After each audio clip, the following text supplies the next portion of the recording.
Okay, so we are taking a breather from all those Marvel shows on Disney Plus for a brief period, and I thought it was a great opportunity to sit down and rank them from best to not the best.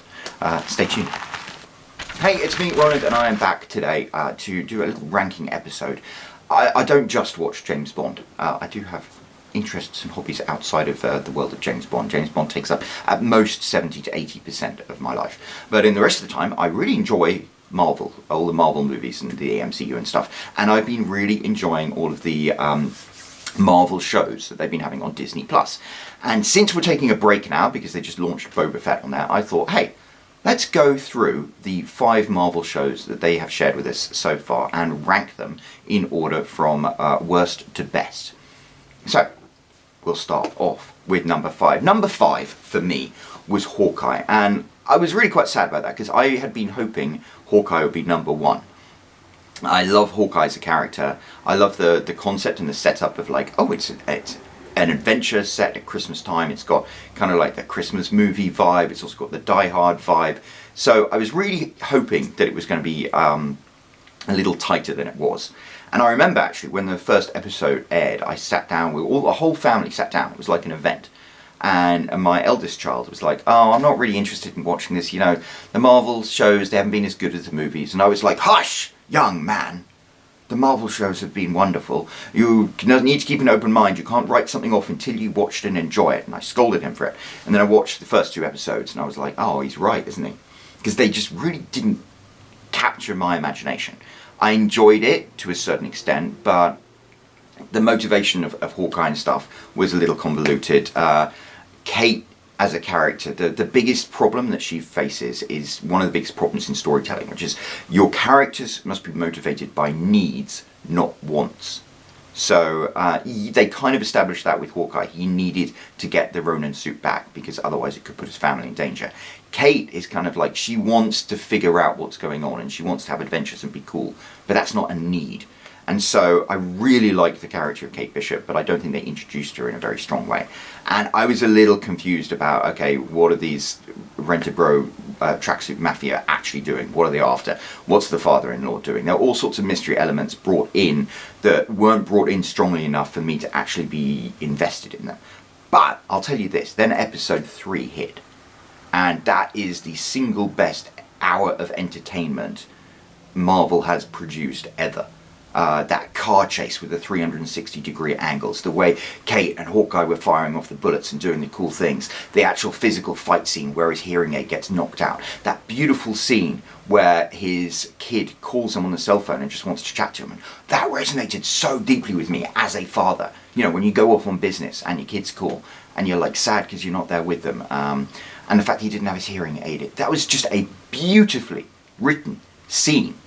I mean, that was characterization at the wazoo. So episode 3 was the best hour of entertainment I've ever seen Marvel produce, and it was the best hour, it was the best episode of all of the shows, I will tell you that. But unfortunately, the greater context of the 6 episode run, it was the weakest of the shows. It was still good, but it was the weakest of the shows, and I think part of that was they were making such an effort to tee up all of these other things. It's like, Kate Bishop's going to be the new Hawkeye. Echo's going to have her own show. Oh, we brought back the Kingpin. It's like, okay, we get it. You're setting up all these other shows, but just focus right now on the story of this show. And I feel they kind of failed in that regard to a certain extent. All right, number 4 on my list is What If? And right here we get to a stage, you know, I will say I thought Hawkeye was weaker than it necessarily needed to be. But now with What If, I thought What If was great exactly as it was. I really liked the concept of it. It's like, what if this happened? What if that happened? I kind of liked the way that they animated it all. The animation wasn't like necessarily the best from my perspective, but I know what a huge effort and investment animation is. So I thought, with the tools they had available, the consistency, it was great. I really enjoyed all the episodes. I really enjoyed all of the characters and the questions they brought in. I kind of felt they did the dirty on Star-Lord a bit by basically being like, hey, Star-Lord's a dick. If T'Challa had come in and been Star-Lord, it would have been so much better. Captain Carter, I loved, except I thought she was a bit obnoxiously bossy in it.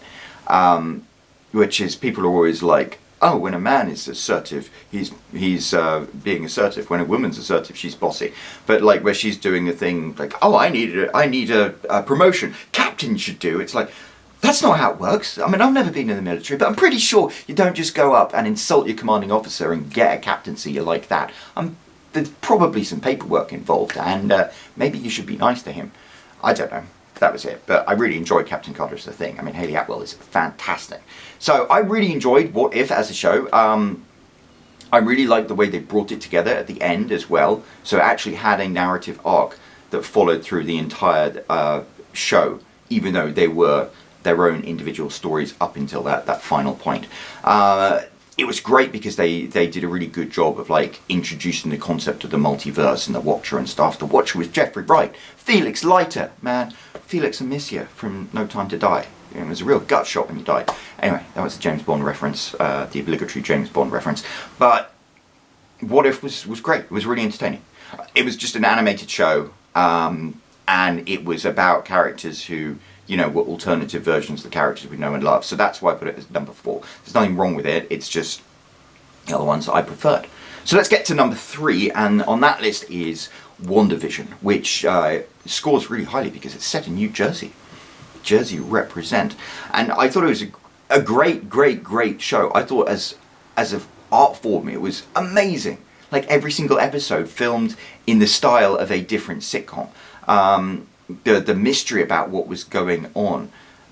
It was a wonderful show. It was a wonderful like concept, and the execution was brilliant. And Agatha Harkness was such a fantastic bad guy at the end. I liked the way Marvel and Disney like completely teased us with things like, oh, there's this astrophysicist. We thought it was going to be Reed Richards, and it was nobody. And oh look, Quicksilver's back. Oh, he's just a guy called Ralph Boner. It's like I respected the way they teased with us that way. One of the best parts about it was the fact that it was so character driven, and Elizabeth Olsen was just fantastic. She was brilliant. I liked the way they didn't hide away from the fact that what she did was intrinsically bad and intrinsically evil. I liked the way that they introduced just the sheer scale of her powers. I liked the way they introduced how she got those powers. Yeah, it was a great show. It was a great show. It was very self-contained. It was very out there in terms of like the style of storytelling. I thought it was a great experiment. I thought it was a great piece of well, I could say cinema. I mean, I know it's a show, but doing the episodes in the style of those sitcoms was just brilliant. So yeah, I really enjoyed that one. I just didn't enjoy it as much as the next two on the list. And the next one on the list, coming in at number 2, is Loki. Oh man, I loved that show. What a great show. First of all, Tom Hiddleston is the most charming human being on earth. I love him. I love Loki as a character as well, and I love the fact that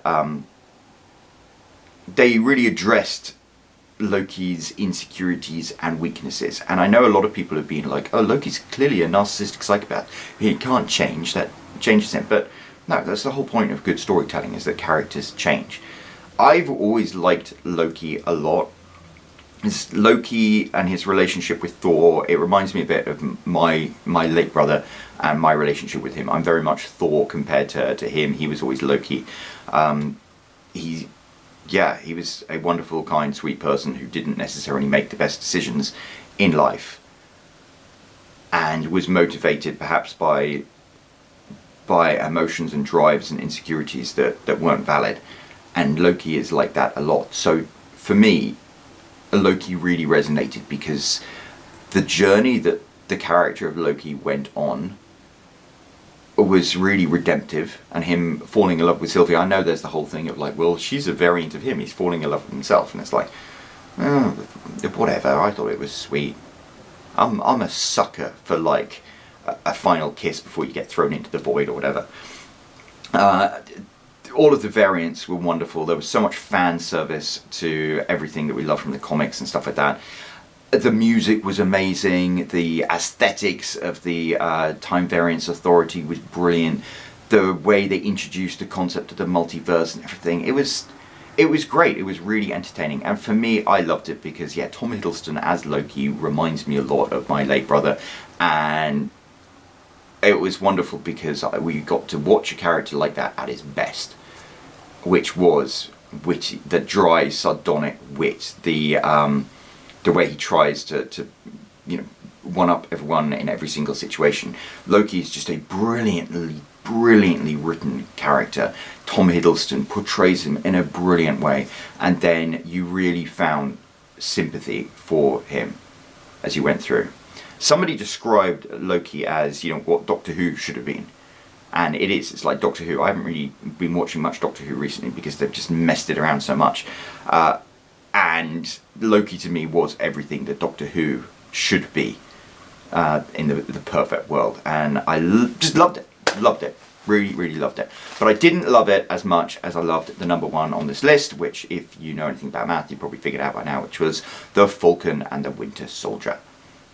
And I enjoyed that, probably for all sorts of subjective reasons. First of all, it was a very grounded show. It's like, I really enjoyed Loki, that's great. I really enjoyed WandaVision, really enjoyed What If. But those were kind of like mystical, supernatural, time travel shows. And I prefer grounded stuff. That's why I wanted Hawkeye to win. And I really enjoyed The Falcon and the Winter Soldier because it was like grounded. And we're dealing with super soldiers, but we're dealing with super soldiers who have, moral quandaries to deal with. It was almost like, what could you say, if I was pretentious? I am pretentious. I'd say it was almost like a deconstruction of toxic masculinity. The way that, to me, the things that really stood out about that show were things like Captain John Walker, that character. Brilliant character, because you both sympathised with him and thought he was a dick. And I loved the way they absolutely crucified him for the unquestionably heinous choice that he made. But there was still a redemptive arc, and he's still around to be... He is one of the most interesting characters I've seen on television or in cinema for years. And the whole arc there was brilliant. Sam Wilson, his arc was fantastic, and I think that's why The Falcon and the Winter Soldier really resonated with me so much. Is he was given this amazing opportunity, this burden of opportunity to be Captain America. Steve Rogers had given him the shield, and then he was like, I'm not ready for this, I'm not worthy for this, and he gives the shield up. And then the whole show is about how he has to come to the realization that, Steve Rogers gave him that shield for a reason. It is his destiny to become Captain America. And he becomes Captain America, and he has to make the choice of taking the super serum or not. And he doesn't. And I like it because it is about an unquestionably good, strong, moral man taking on a very heavy burden. I think the way they handled the question of race in that was amazing. And the problem is, when you talk about anything like that in any show, people are going to be like, oh, it was woke. But no, I thought the way they handled the fact that, Sam Wilson felt the burden of being a black man carrying the stars and stripes, I thought they handled that beautifully.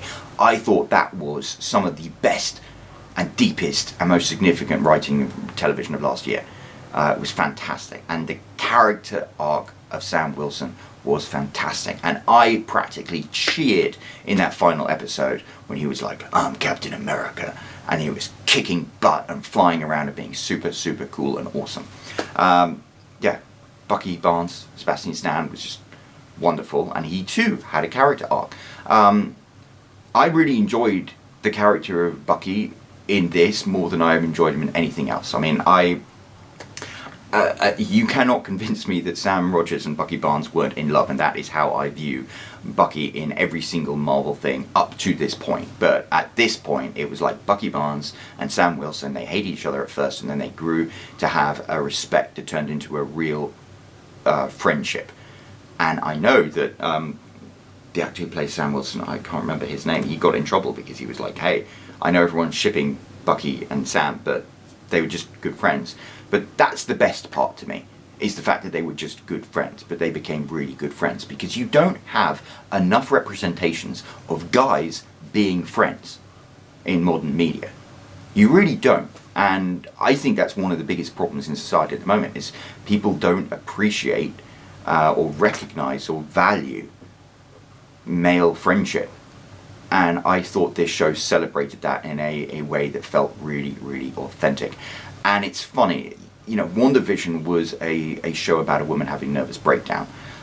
Loki was a show about deconstructing narcissism. Hawkeye was a show about, you know, trying to put your past behind you and live for the future. What If was a show about, you know, if things were different, what parts of you would stay the same. To me, yeah, the Falcon and the Winter Soldier was kind of like a deconstruction of what is toxic about being a man and a celebration of what is good about being a man. And I think it was probably the most masculine of all the shows. Maybe that's why it resonated with me in particular. But I thought it was wonderful from beginning to end. Everything that they were trying to say, I thought there were so many elements in it that were interesting and thought-provoking. Nothing got shoved down your throat. All of the characters had just wonderfully ambiguous moral decisions to make. No one was perfect. Everyone was flawed. Yeah, I mean, it wasn't perfect. I thought really Sam Wilson should have squished the girl in charge of the terrorists a little earlier. He was very, very respectful of her in a way that I don't think the justification was like fully explained. It wasn't like Black Panther. You know, the problem with the best part about Black Panther as a movie is the fact that you look at Killmonger and you're like, you know what? You're not entirely off base with some of the things you want here. I can understand where you're coming from. And I think if they managed to make the terrorist movement feel a bit more like that, it would have sold the whole thing a bit better. But at the end of the day, yeah, The Falcon and the Winter Soldier was just a wonderful, strong piece of storytelling. And I really, really loved it. And I thought it ended on a perfect high note with Sam Wilson becoming Captain America. Yeah, that's great. If we've seen the full gamut of, you know, what Disney is able to do with these Marvel properties. And although Hawkeye wasn't perfect, all of the shows have been great. And I'm really excited to watch whatever they come up with next. Yeah, that's it. So those are my rankings. Let me know whether you agree with my rankings or not. Drop me a comment down below, and I'll be back soon with more videos about more rambling stuff, whatever I do. I don't know. Ciao. I'm Roland Hume. I've sold 67,000 copies of my books. If you want to find out how I did it, I've got a link right here you can click. And otherwise, don't forget to subscribe. I've got more videos coming soon. Thank you.